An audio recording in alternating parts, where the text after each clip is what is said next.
Hey, how you doing? Justin back with you again for a chat about missing down strums. Now, as I kind of alluded to in the intro, this doesn't sound like it'd be very difficult, right? Especially if you're just doing down strums. I said to you, okay, we're going to miss the third down strum in the bar. And you're going, okay, I can do that. Like 1, 2, 3, 4. 1, 2, 3, 4. Give it a little go. Try, grab your guitar up right now. See if you can follow along with me. We're just going to strum the strings on 1, 2. On beat 3, I want you to move your hand down but not strum the strings, and then back again for beat 4. So you go 1, 2, miss, 4. 1, 2, miss, 4. 1, 2, miss, 4. 1, 2, miss, 4. Not particularly difficult, is it? Miss, 4. 1, 2, miss, 4. Now, the key element here is that the hand keeps moving all the time. When you're strumming, you want to train your arm up to be really, really super consistent so it doesn't stop moving. Now, again, this is a big ask. For many beginners, that'll be a really difficult thing to achieve, but that's what you're aiming for. You want to lose any sort of disjointed feeling. It wants to feel really, really smooth, like it's a kind of a pendulum, just nice relaxed movement with the hand that's completely continuous. Now, we already worked on last week, I hope you practiced hard, the pattern 1, 2 and 3 and 4. 1, 2 and 3 and 4. And I think I alluded to the fact that that was an important strumming pattern because of something we were going to do this week. And what we're going to do this week is miss beat 3 out of that pattern.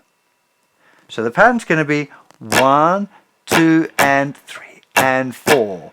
1, 2 and 3 and 4. Down, down, up, miss, up, down. Okay, now we're going to spend a little bit of time talking about this, and we're going to spend a bit of time actually doing it together. This is the most common rhythm pattern used in music. Okay, if you play guitar, you've heard music that's got guitar in it, you've heard this strumming pattern. It is really, really popular because it sounds really good. That's not a bad thing. It would be my recommended strumming pattern to start off with. No matter what song you play, this pattern will probably work. There are times where it doesn't work, of course. There are some songs that won't suit. But if you can get this strumming pattern down and practice it lots of different ways in lots of different tempos with lots of different songs, it'll really hold you in good stead any time you learn a new tune. So I think this is worth spending a lot of time on and being, really making sure you get this down properly. So let's start nice and slow. Just 1, 2, 3, 4. Start off with that. 2, 3, 4. This is a lesson that you should be playing along with me. If you haven't got your guitar in your hand, pause the video, go grab your guitar and join in. It'll make it a lot better for you. Okay, so we're just using the muted strings again for strumming practice. And we're just strumming 1, 2, 3, 4. But we notice that the hand move is moving consistently all the time. So it's actually already going down, up, down, up, down, up, down, up, even if we're not strumming the ups. Now we're going to move into doing that pattern that we talked about last week. So it'll be 1, 2 and 3 and 4. Down, down, up, down, up, down. That's 1, 2 and 3 and 4. 1, 2 and 3 and 4. Okay, just keeping it nice and slow. 1, 2 and 3 and 4. 1, 2 and 3 and 4. It's worth doing a little bit of this. Don't be in a hurry. 3 and 4. If you count it out loud as well, that can really help. So count along with it. 1, 2 and 3 and 4. 1, 2 and 3 and 4. Okay, one more, and now we're going to move to the new pattern where we miss out the 3. 1, 2 and 4. 1, 2 and miss, up, 4. 1, 2 and 3 and 4. 1, 2 and 3 and 4. That's down, down, up, miss, up, down. Down, down, up, miss, up, down.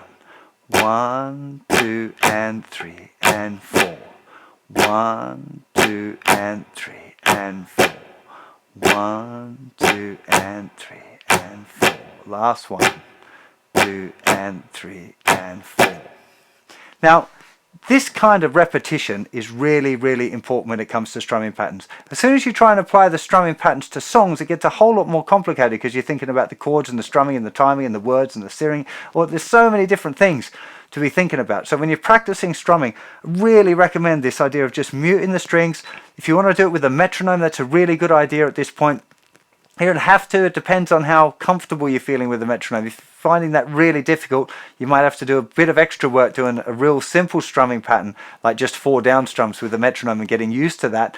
If you're feeling like, yeah, I'm kind of cool with this, then you want to have a go at trying to play these patterns along with the metronome between, say, 80 beats per minute and 100 beats per minute. Probably not too much faster unless you're feeling super confident, or slower, because slower actually gets hard as well.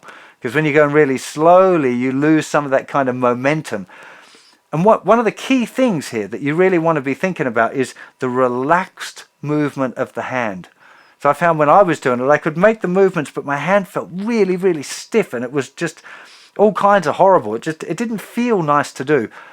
The biggest problem for me was using a too thick a pick. Okay, if I was trying to use like the classic medium pick, it's just too difficult for me when I was starting to do this pattern at this stage of your journey. So I found using the real paper thin pick, as soon as I went to it, it was like, oh yeah, we're good now. I can relax a lot more. You can kind of hold the pick a little tighter than you probably should, because ideally you want to hold it really super relaxed, but you can hold on to it in a kind of a confident way, and then just let your whole arm relax as much as you can. So while you're practicing the pattern, once you've got it kind of automated and you're doing the pattern on its own, you want to then start thinking more and more about trying to relax the whole arm. So you really just, it's going 1, 2, 3 and 4. It's like the down strums are like your hand falling down, and then the upstrokes are just lifting it back up. So it's relaxed and then a little lift, relaxed and little lift.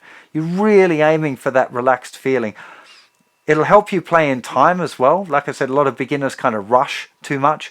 And part of that being really relaxed will help you kind of sit on the beat nice and comfortably.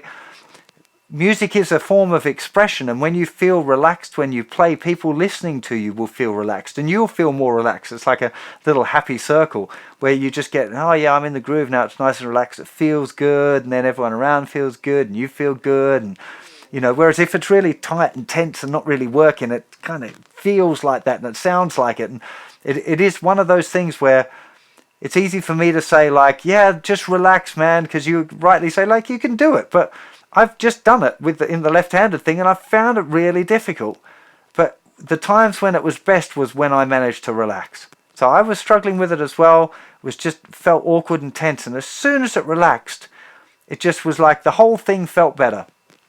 So as soon as you're in that groove, as soon as you're kind of making the motions right and you can do the pattern consistently, you want to try and switch your concentration into just really trying to keep it feeling good and keeping it as relaxed as you can. If you feel good with it, try applying it to songs. If you don't feel good with it yet, keep it separate and work on basic strumming patterns that you know already. But as soon as you're kind of like, yeah, I'm cool with this pattern, start trying to incorporate it into your song practice as well.